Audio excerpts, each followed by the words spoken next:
I know in one of my previous videos, I reference and call Corinthians Chronicles, but I was meaning 1 Corinthians. I'm in my other book. It's 1 Corinthians 1 7 through 9. 7 being, "For I would that all men were even as I myself, but every man has his proper gift of God, one after this manner, and another after that. I say therefore to the unmarried and widows, it is good for them if they abide even as I.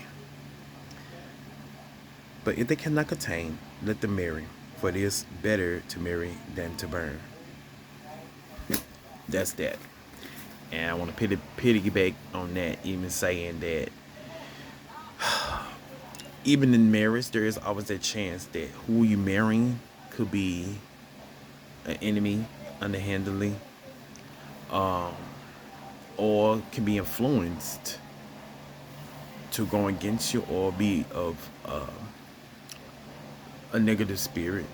I don't like saying Isabel or Jezebel, or just because that it's like I'm just trying to attack women, or whatever. But it's, or for the man, it could be, incubus, succubus, or just,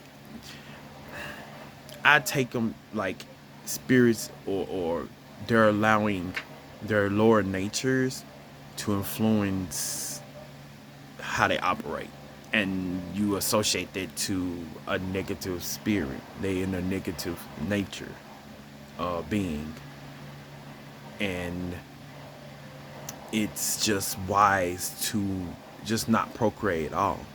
It's just wise to not marry.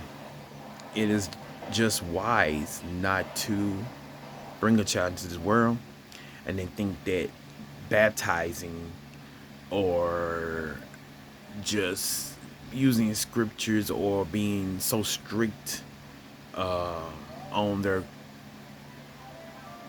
how they're raised is alone is going to guarantee that they won't do anything evil. Because let's face it, any consummation or any act of the X is, you still, when you desire, you still utilizing that sin, or you in that, in lust, because lust is that driving force that moves you to the act of X.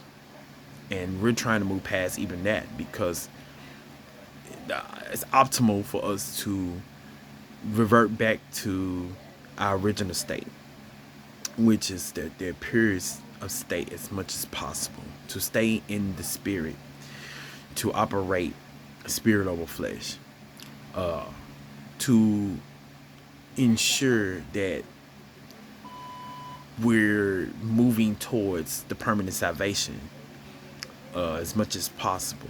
Not as much as possible. We should need to be moving to that period, so we can all be saved and don't have to bring spirits back into the flesh, to remain in spirit with the Most High, to be permanently saved, instead of going back into cycles and choosing perpetual cycles that will not suffice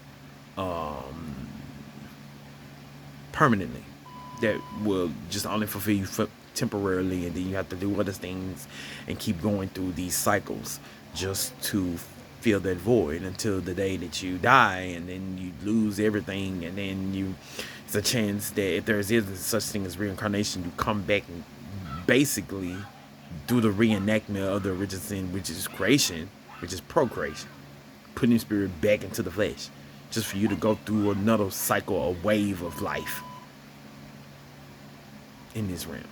So the purpose is to finally achieve permanent salvation. And I say this like, they say that, I say like, it's non-creation, or non-existence, or the nothingness, or the void, or just, I want to just call it permanent salvation, whatever that is, you know.